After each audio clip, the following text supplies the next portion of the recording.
آج 30 سال بعد وہ ماں سے الگ ہو گیا تھا۔ اس کا ضمیر اس پر ملامت کرنے لگا۔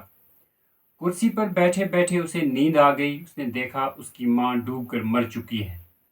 عذاب کے فرشتے عامر کو بالوں سے گھسیٹ کر بھڑکتی ہوئی آگ کے گڑھے میں دھکیل رہے ہیں۔ ماں میں مجرم ہوں۔ مریا، آج ہم نئے کھانے لے کر حاضر ہیں۔ ہمارے بیٹے کو شیئر کریں، لائک کریں تاکہ بھائی آئیکن کو دوبارہ مت بولے گا۔ شروع کرتے ہیں۔ بسم اللہ الرحمن الرحیم، الحمدللہ رب العالمین، الصلاۃ والسلام علی رسولہ النبی الکریم۔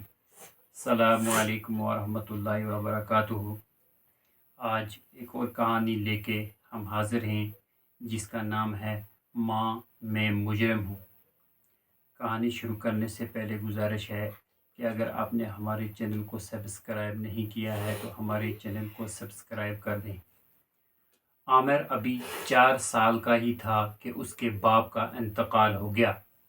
اس کی ماں رحمہ نے اس کی پرورش کی خاطر دوسری شادی کرنے سے انکار کر دیا۔ عامر اس کی امیدوں کی اعمیٰ جگہ تھا۔ اس نے اس کی تعلیم پر پوری توجہ دی۔ آہستہ آہستہ عامر آگے بڑھنے لگا۔ اس کی ماں رحمہ نے اپنا زیور بیچ کر اس کو اعلیٰ تعلیم کے لیے باہر بھیج دیا۔ عامر نے 4 سال میں انجینئرنگ کی ڈگری لی اور واپس آتے ہوئے وہ باہر سے اپنے ساتھ ایک یورپین لیڈی بھی لیتا آیا۔ رحمہ اس جرت پر حیران رہ گئی، لیکن اب وہ اس کو اپنی بہو بنانے پر مجبور ہو گئی۔ وہ عورت باہر سے جتنی گوری تھی اندر سے اتنی ہی کالی تھی۔ اس نے آتے ہی رحمہ کی ساری حیثیت ختم کر کے اس کو ایک کونے میں ڈال دیا۔ وقت گزرتا گیا۔ اللہ نے عامر کو 2 بچے دیے۔ عامر نے بیٹے کا نام غازی رکھا۔ اس کی بیوی نے بیٹی کا نام میری رکھا۔ تھوڑا بڑا ہو کر بیٹا باپ کے ساتھ جمعہ کے دن مسجد جانے لگا۔ بیٹی ہر اتوار کو ماں کے ساتھ چرچ جانے لگی۔ دونوں بچے دن میں قرآن پڑھتے تھے، رات کو ماں بائبل پڑھاتی تھی۔ عامر کی ماں یہ سب دیکھتی تھی لیکن کچھ کہہ نہیں سکتی تھی۔ اس کا بیٹا بھی کافی بدل گیا تھا۔ اس کو پوتا پوتی کی غلط تربیت کا غم کھائے جاتا تھا۔ اسی صدمے میں اچانک اس پر فالج کا اثر ہوا اور وہ معذور ہو کر بستر پر پڑ گئی۔ اب تو بہو نے گھر میں کہرام مچا دیا۔ رحمہ کے پاس بچوں کا آنا جانا بند کر دیا اور اس کو الگ ایک کوٹری میں ڈال دیا۔ سارا دن رحمہ دروازے کو دیکھتی رہتی تھی لیکن کوئی اسے دیکھنے بھی نہیں آتا تھا۔ روز بروز اس کی حالت بگڑتی گئی اور اب وہ حرکت کرنے کے قابل بھی نہیں رہی تھی۔ عامر نے بھی ماں کی طرف سے بے رخی اختیار کر لی۔ ایک دن بہو نے صاف صاف عامر سے کہہ دیا کہ اب ہم تمہاری ماں کو برداشت نہیں کر سکتے، ان کا کوئی دوسرا انتظام کرو۔ عامر کے پوچھنے پر اس کی بیوی نے سمجھایا، دیکھو ہم سب ایک دن سمندر کے کنارے جائیں گے، تمہاری اماں کو بھی لے جائیں گے اور بس ان کو وہیں چھوڑ آئیں گے۔ بعد میں پولیس آ کر ان کو اسپتال لے جائے گی، نہ ہمارا خرچ ہوگا نہ ہمارا نام بدنام ہوگا۔ عامر یہ اسکیم سن کر خاموش رہا اور بہو نے اس پر عمل درآمد کر دیا۔ ایک دن وہ سب سمندر کے کنارے گئے۔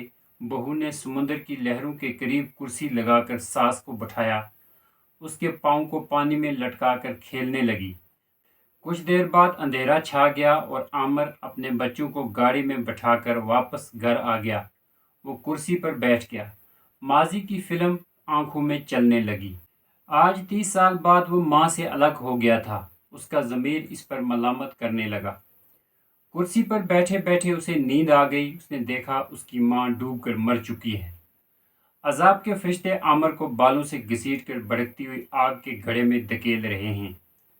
آگ کی ایک ہی لپیٹ نے اس کے چہرے کو جلس کر سیاہ کر دیا۔ وہ بے قرار ہو کر چیخنے لگا۔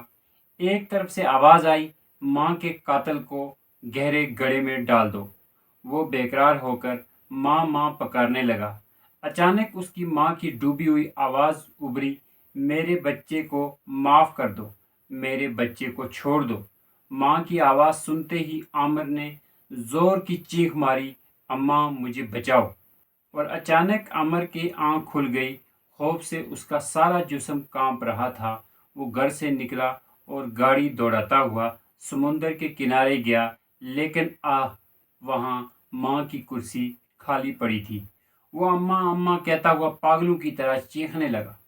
وہ دوڑتا ہوا خفرہ السوائل کے دفتر میں گیا۔ انہوں نے بتایا کہ ایک بوڑھی عورت کی لاش سمندر میں تیرتے ہوئی ملی تھی، جس کو انہوں نے اسپتال میں داخل کر دیا۔ کوئی ظالم تھا جو اس طرح اپنی ماں کو اکیلا چھوڑ گیا۔ عامر گرتا پڑتا اسپتال پہنچا، جہاں اس کی ماں آنکھیں بند کیے ہوئے پڑی تھی۔ عامر نے داخل ہو کر ماں کے پاؤں پکڑ لیے اور رو رو کر آہستہ آہستہ کہنے لگا، ماں مجھے معاف کر دو، ماں میں مجرم ہوں، ماں مجھے معاف کر دو۔ اپنے بچے کی آواز سن کر ماں نے آنکھیں کھول دی۔ عامر نے بڑھ کر ماں کا ہاتھ اپنے ہاتھ میں لے لیا اور اس کی پیشانی پر بوسہ دیا۔ ماں نے لرزتی ہوئی آواز میں کہا، عامر میں نے تمہیں معاف کر دیا، اللہ تمہیں معاف کرے، اللہ تعالیٰ میرے غازی اور مریم کی حفاظت فرمائے۔ یہ کہتے ہوئے اس کی ماں نے اپنی آنکھیں ہمیشہ کے لیے بند کر لی۔ سبحانک اللہم و بحمدک و اشہد ان لا الہ الا انت استغفرک و اتوب الیک۔ سبحان ربک رب العزت عما یصفون وسلام علی المرسلین والحمد للہ رب العالمین۔